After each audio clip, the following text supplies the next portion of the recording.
Hello, everybody. Welcome back to another episode of Sports News. I am your host, Kyle Alexander. So today we will be talking about the NBA trade deadline winners and losers. I know the deadline was over a couple days ago, but I mean it's All-Star weekend, so I thought this would be a good time to get this out. So without further ado, let's start off with the winners.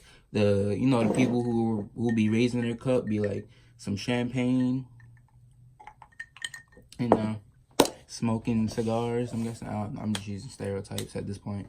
But the first thing we're going to start off is the Memphis Grizzlies. Now, the Grizzlies traded away Marc Gasol to the Raptors, and they received Jonas Valanciunas, and they also got Avery Bradley from the Clippers. And I consider them a winner because they got Marc Gasol's contract off the books, and he was getting a little older. Marc Gasol, he's a good center. Like he's a good center, but I'm just saying he was getting up there in age, and he was making $24 million a year, I believe. So they get that off the books, and they get Jonas Valanciunas, who's 26. So that's like that's like the prime age. If you guys like, that's like the peak age, and then that's when like you start to get older. But Valanciunas, that's pretty young for an NBA player, 26. So they get another young big to pair with Jaren Jackson Jr. I think that can make a pretty good front court duo. And then they also got Avery Bradley, who's a solid wing player. He's a good shooter, and he's a pretty good defender. And he's 28, but he's actually been doing good because this year he wasn't doing that great with the Clippers. And then I guess a change of scenery that kind of made him play better. So yeah, that's just my take on the Grizzlies. So I believe the Grizzlies could start completely rebuilding.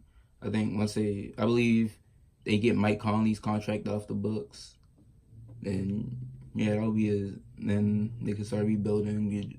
Get some cap space because Mike Conley's overpaid. Because I remember he signed that contract, that $30 million contract, and that made him the highest paid player in the NBA at one point when he signed it. Now, I'm not saying Mike Conley's trash. Like he's a pretty good player. He's a good point guard. It's just he's not. I don't think he's deserving of being the highest paid player at some point. But that's my take on it. So Grizzlies they won the trade deadline. Next team up is the Philadelphia 76ers. I like what the team is doing. They went from a team who is a terrible team, bottom of the East, like getting first pick after first pick. Like they're kind of like the Nets before the Nets were trash. If you know, or they were like the Cleveland Browns kind of. They were just terrible, draft pick after draft pick, and now they're back. They're right now Eastern Conference favorites. They're my favorites to win the East, as they've received Tobias Harris, and they trade with the Clippers, and they also got Boban. So, and I like that Tobias Harris trade because it gives them a big four, and they're now the favorites in the East. Like I said, I have them winning the East now after this trade.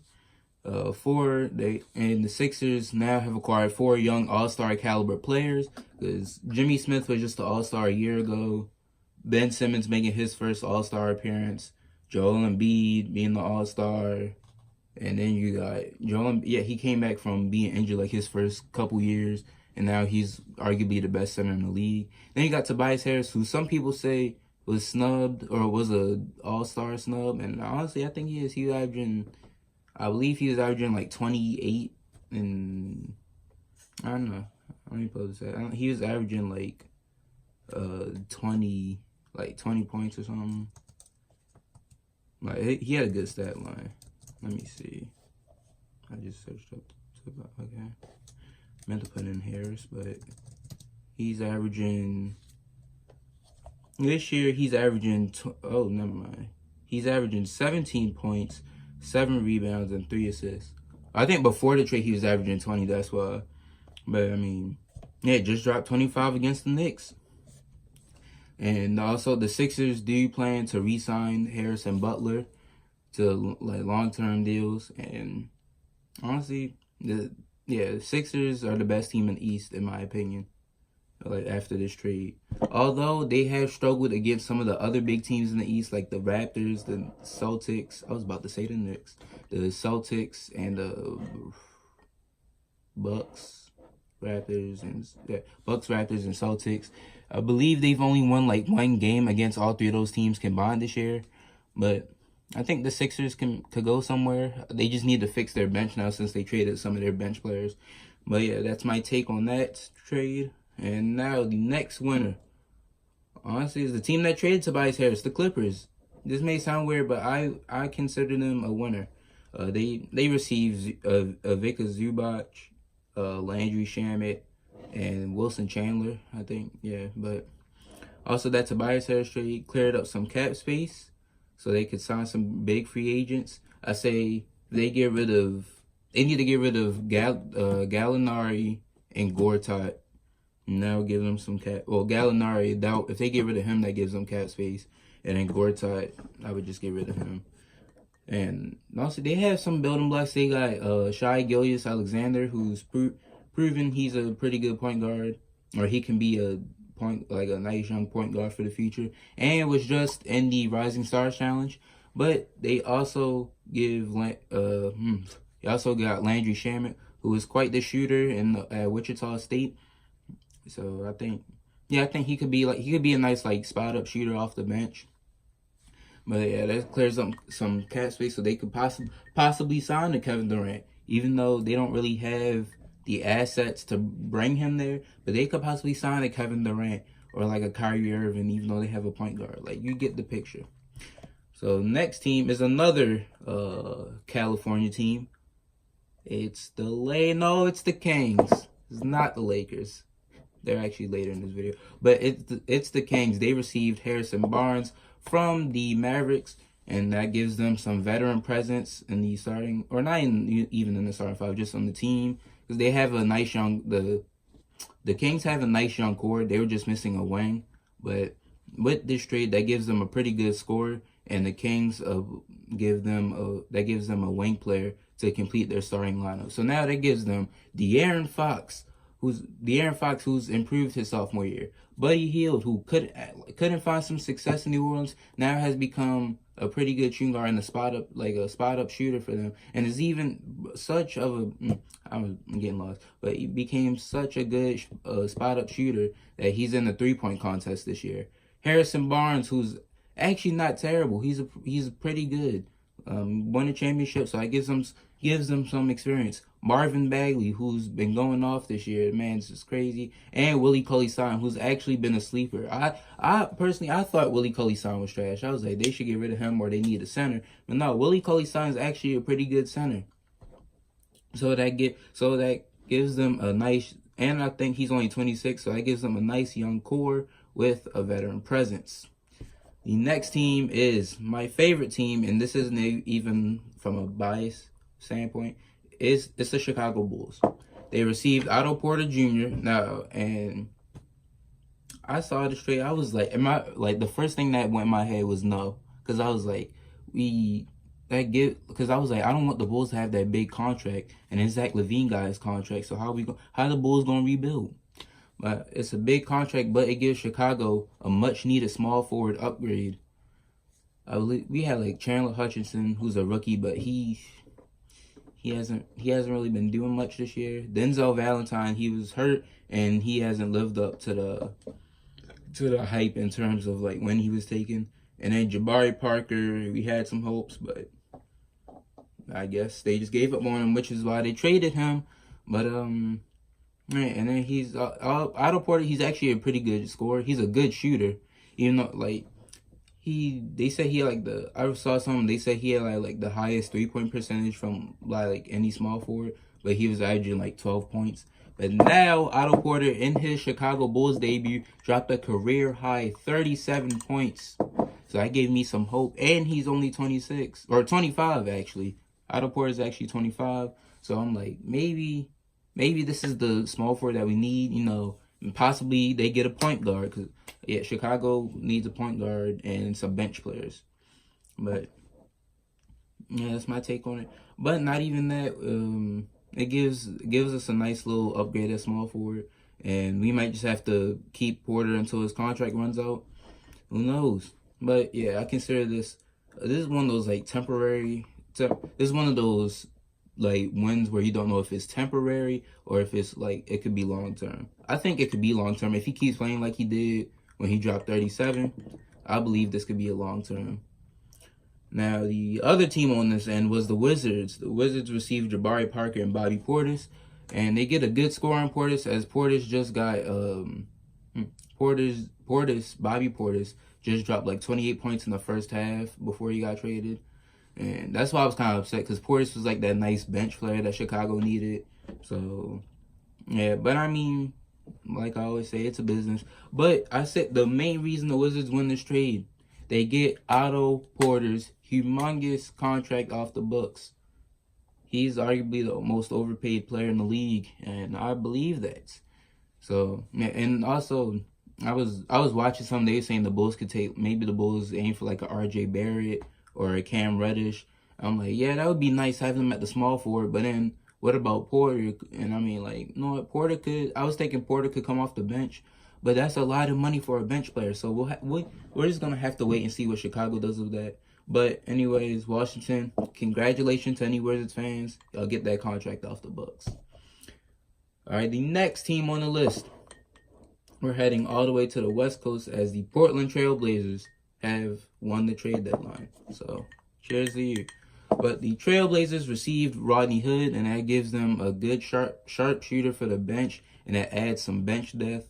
Now, the Trailblazers, I believe their biggest struggle in the past in terms of when they had Damian Lillard and CJ McCollum, they didn't have a big. They didn't have nobody in the front court. So they need some bigs, or they need help. Like they need big men basically, and that's always been a weak spot. But this Rodney Hood trade, he could play the 2 or 3, and it gives him some bench depth. But it's like it's not the most mind blowing trade, but Rodney Hood, he's a pretty good player, so I consider this a win. Next up, this is a trade that I've been calling. Like I've called this trade. It's the Magic. They received Markelle Fultz, and they get a young point guard with lots of potential. You guys don't understand how much I'm rooting for this kid. I feel like maybe it's because he's from Maryland, but no, I'm rooting for this kid. He was the #1 pick, and it was like that whole mystery with his shoulder because he had like liquid drained from it or whatever. And now they're saying, oh, he forgot how to shoot. Honestly, I just hope this kid can figure out his shooting form, find what works best for him. And then when he plays his next game or his first game with the Magic, he'll drop like 30 points. I don't know. Basically, I hope he can find his feet. And also, if he can find his feet, that would be nice. That would be great for the Magic. Cause how do I put this? I kind of like I like the Magic in terms of like players they have. Cause they know what they're doing. They got Evan Fournier at the 2, who's actually a pretty good shooter. Jonathan Isaac, who can have the greatest rookie year, but I believe he can improve, and he's a pretty good defensive player. Aaron Gordon, who got some clout after the dunk contest that he should have won, but he got robbed by Zach LaVine. And Aaron Gordon's a great forward. Then they got Nikola Vucevic, who's been having an all-star season. Yeah, he is an all-star. So he's been having an all-star season. But not only that, I like how they drafted Mo Bamba because they knew this was his contract year, and Jokic, this was just some insurance. But yeah, even if they re-sign Vucevic, which I don't think they will, but if they do, that gives them Mo Bamba as a 6th man. So I think if they just get a point guard and maybe some more bench players, they could low-key make a run in the East. But yeah, I'm just rooting for Markelle Fultz. So yeah, and once I heard him in trade rumors, I was like, he should go to the Magic or the Suns. But yeah, that's my take on it. Markelle Fultz, if you're watching this, which I know you're not because you're too famous to watch this little podcast or this little show, I hope you find your feet. Next up is the team of my favorite player, the Milwaukee Bucks. The Milwaukee Bucks are winners of the trade deadline. They're already the best team in the East in terms of record. They were the first team in the NBA to win 40 games. They got that boy Giannis, who could play every position. They got Chris Middleton, who's a first-year All-Star. Eric Bledsoe's actually a pretty good point guard. Malcolm Brogdon coming off the bench. And then Brook Lopez, who shocked me. I saw that game against Chicago. He was hitting 3 after 3. I was like, sheesh. I didn't even know he could shoot like that. And Brook Lopez saying he still got it. And that's why I have the Bucks winning, because they got Nikola Mirotic, a former Chicago Bull. They get a shooter, and he's a pretty underrated power forward. I mean, they get a spot-up shooter, spot-up shooter. And I saw another big to put in with Giannis. So if I was the Bucks, which I believe, I don't know if they're rolling with this lineup, they could do Bledsoe, Middleton, Giannis, Mirotic, and Lopez, or Bledsoe, Brogdon, Middleton, Giannis, and Lopez, and then Mirotic come off the bench. But I would do the first one. I have Giannis at the 3, Mirotic at the 4, and then Brogdon come off the bench. So yeah, Bucks definitely won this trade, and they'll definitely, I don't really know. I think they could make a run to win the East, or obviously that, but I don't know. I have the Raptors and the Sixers in the conference final. That's just my opinion, but I don't know. Maybe my boy Giannis proved me wrong and say, hey, we're winning the entire East. But we'll just have to wait and see. And next up, the last winner, the last team that won the trade deadline. It's kind of weird if you think about it, but it is another somewhat favorite team in the East. The Boston Celtics. Now, I know what you're thinking. Kyle, the Celtics, they didn't really make any trades like that. They made a trade, but it wasn't like a big name trade. Yeah, I get that. But they didn't, like I said, they didn't make any notable trades, but the whole Anthony Davis debacle. Since the Pelicans did not trade him, that gives the Celtics a chance to trade for him in the summer. And they said the Celtics couldn't trade for him now because of like Kyrie's contract, something with that. I don't know, I forgot. I didn't really look into it. But basically, the Celtics can trade for Anthony Davis. And I actually saw something where Anthony Davis said he didn't rule out the Celtics. So, that's something to look out for in the summer. Maybe instead of having that 4th of July signing, we have that 4th of July trade. Who knows? Just look out for, if you see something saying Anthony Davis to the Celtics, I warned you. Now, that is it for the winners. Time to go into the guys who held this out. It's time for the losers of the trade deadline. First up, the other team on the end of the Anthony Davis drama. The LA Lakers. Yep. Lakers instead of receiving the New Orleans big, they received Reggie Bullock and Mike Muscala. So yeah, who needs Anthony Davis when you have Mike Muscala? The Lakers. But anyway, they couldn't get the Anthony Davis deal done, and they offered their entire roster, like their whole young core and the entire roster, and they still wouldn't budge. And I know they said they wanted like 4 draft picks. They probably wanted LeBron too, and the rights to the Staples Center or something like that. Like the Pelicans were just asking for too much, but yeah, Lakers couldn't get it done. So that's why I consider them losers, just because like this whole thing was hyped and it didn't happen. So yeah. And on the other end is the Pelicans. The Pelicans are losers of trade deadline because they made some small trades. Like I think they got one of the Morris brothers. They got I know they traded Mirotic and stuff, but they didn't trade Anthony Davis, which would have gave them like a clean slate to start rebuilding. But like I said, they were asking for too much. Like they said they want. Woj said the Pelicans' idea of a good trade for AD had to include 4 draft picks. They didn't have to be first, just any kind. So you could have done like 2 first-rounders and 2 second-rounders. But they were just asking for too much, and they still have Solomon Hill's contract, which is pretty big. So yeah. Also, if I was GM, or maybe I could be the GM because they did fire the GM. So New Orleans, if you're looking for a new GM, just hire your boy. I play a lot of 2K, so. But anyway, if I was the Pelicans GM, like if they do trade Anthony Davis, I would trade Jrue Holiday too. Now it sounds crazy, but you'll have a lot of cap space, and like at this point, if you trade AD, you just need to start over completely and rebuild. You just need to do like a completely new rebuild. So trade AD, Jrue Holiday, and Solomon Hill. Try to get Solomon Hill's contract off. But yeah, that's my take on the Pelicans. And last but not least, the Cavaliers. This is kind of weird, but they received Brandon Knight, Marquise Chris, and a 2019 first round pick in a 3-team trade. Actually, no, I'm gonna have the Pelicans as a loser, but one like a loser / winner. They're in between, so they're not the best players they on the market they could get. But I mean, Marquise Chris, I remember they said he wanted more minutes. I think Marquise Chris could be like a solid role player there.